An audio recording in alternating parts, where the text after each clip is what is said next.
Oke, baik. Assalamualaikum warahmatullahi wabarakatuh. Perkenalkan, saya Bisma Arif Nuriksan dari kelas Manajemen C. Di video kali ini, saya akan mencoba menjawab latihan soal dari mata kuliah Sistem Informasi Manajemen.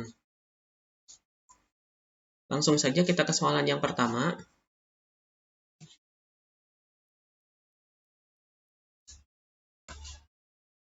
SOP itu apa menurut para ahli? Menurut Laksmi, standar operasional prosedur adalah dokumen yang berhubungan dengan prosedur yang dikerjakannya secara kronologis guna menuntaskan suatu pekerjaan yang berfungsi untuk mendapatkan hasil kerja yang paling efektif dari pekerja dengan biaya serendah-rendahnya. Menurut Sailendra, standar operasional prosedur adalah panduan yang digunakan untuk memastikan kegiatan operasional di organisasi atau perusahaan berjalan dengan lancar.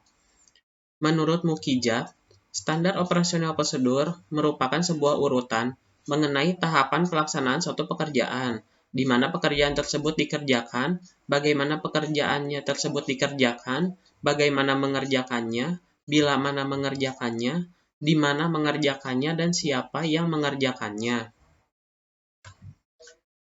Menurut Insani, standar operasional prosedur merupakan dokumen yang memuat serangkaian perintah atau instruksi yang telah dibuat secara tertulis, kemudian dilakukan pada berbagai proses penyelenggaraan administrasi perkantoran yang terdiri dari cara melakukan pekerjaan, tempat penyelenggaraan, waktu pelaksanaan, dan individu yang terlibat dalam aktivitas.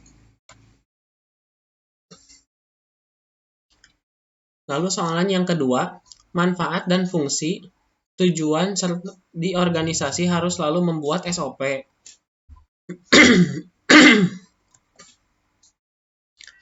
Yang pertama, manfaat SOP, yaitu sebagai standarisasi cara yang dilakukan dalam penyelesaian pekerjaan khusus, mengurangi kesalahan dan kelalaian. Kedua, meningkatkan akuntabilitas dengan mendokumentasikan tanggung jawab khusus dalam melaksanakan tugas. Ketiga, menciptakan bahan training yang dapat membantu pegawai baru untuk cepat melakukan tugasnya. Lalu, menghindari tumpang tindih pelaksanaan tugas dan pemberian layanan. Lalu, menunjukkan kinerja bahwa organisasi efisien dan dikelola dengan baik. Terakhir, menyediakan pedoman bagi setiap pegawai unit pelayanan dalam melaksanakan tugas sehari-hari.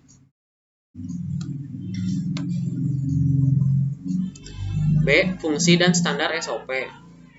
Yang pertama, memperlancar tugas petugas atau pegawai maupun tim atau unit kerja. Kedua, sebagai dasar hukum apabila terjadi penyimpangan. Ketiga, mengetahui dengan jelas hambatan dan mudah dilacak. Keempat, mengarahkan pegawai untuk sama-sama disiplin dalam bekerja. Kelima, sebagai pedoman pelaksanaan pekerjaan rutin. Lalu C. Tujuan SOP harus dibuat. Yang pertama, agar terhindar dari kesalahan. Yang kedua, menjadi parameter untuk menilai mutu pelayanan. Ketiga, untuk lebih menjamin pemakaian tenaga dan sumber daya yang efisien dan efektif. Keempat, untuk menjaga konsistensi tingkat penampilan kinerja atau keadaan tertentu.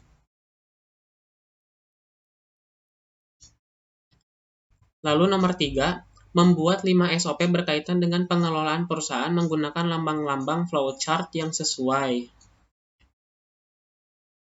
Di sini saya telah membuat flowchart dengan perumpamaan perusahaan saya sendiri, Bisma Tekstil. Yang pertama, SOP bagian order kain. Dimulai dari order PO, langsung ke cek status inventory, jika ada akan langsung diproses. Jika kosong, akan dilakukan order kain. Lalu supplier, mengecek ke store supplier. Apabila kosong, maka akan ditunggu dulu, setelah datang lalu bayar lalu dikirim. Dan jika ada, bayar, kirim, langsung akan masuk ke inventory besar. Deskripsinya, yang pertama data order permintaan dari konsumen. Yang kedua, cek story inventory kain, bila ada, maka akan dilanjutkan ke proses, bila tidak ada, akan dilanjutkan ke langkah berikutnya. Yang ketiga, mencatat orderan kain. Keempat, supplier mengecek stok ke gudang. Ketika stok kosong, maka akan dilanjutkan ke pengorderan oleh pihak supplier. dan pihak Shogun harus menunggu sampai datang bayar, kemudian dikirim menjadi stok inventory Shogun. Kelima, pembayaran oleh pihak Shogun ke supplier. 6. Supplier mengirim pesanan kain. Ketujuh, kain menjadi inventory.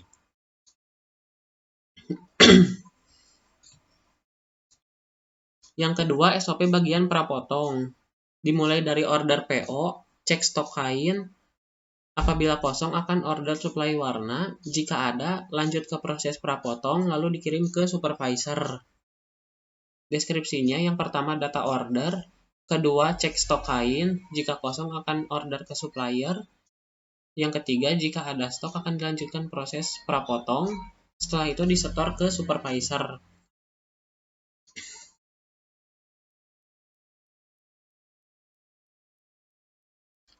Yang ketiga, SOP bagian order warna. Dimulai dari order PO, lalu kecek stok warna kain. Jika ada, maka dilakukan proses selanjutnya. Jika kosong, akan dilakukan pengecekan. Jika ada, akan langsung dipesan. Lalu selanjutnya ke warna. Jika ada, akan dilakukan pewarnaan ulang. Lalu ke inventory kain warna yang disetorkan ke departemen bahan baku sebagai inventory kain warna.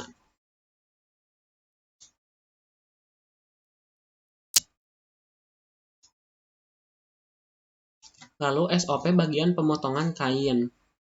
Yang pertama order. Lalu ambil kain, potong kain, masukkan ke kotak kontan, store ke supervisor.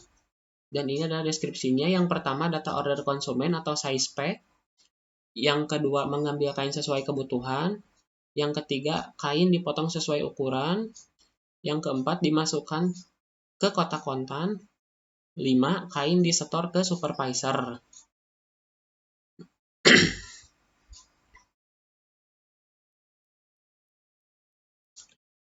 Terakhir SOP bagian packaging.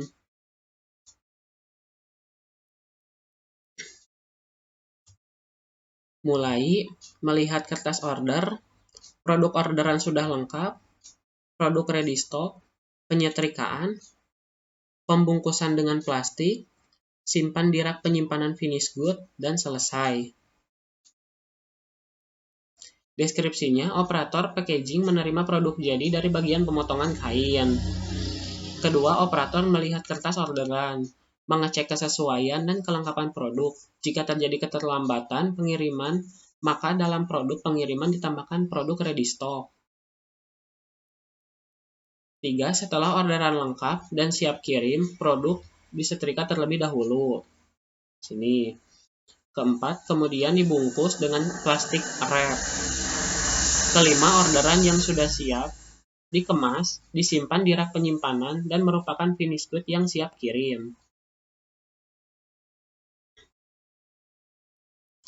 Dan SOP terbaik menurut saya yaitu SOP pada bagian pengepakan atau packaging, dikarenakan pada bagian ini terdapat jika produk atau barang mengalami keterlambatan, pihak operator packaging akan menambahkan produk ready stock secara gratis kepada konsumen.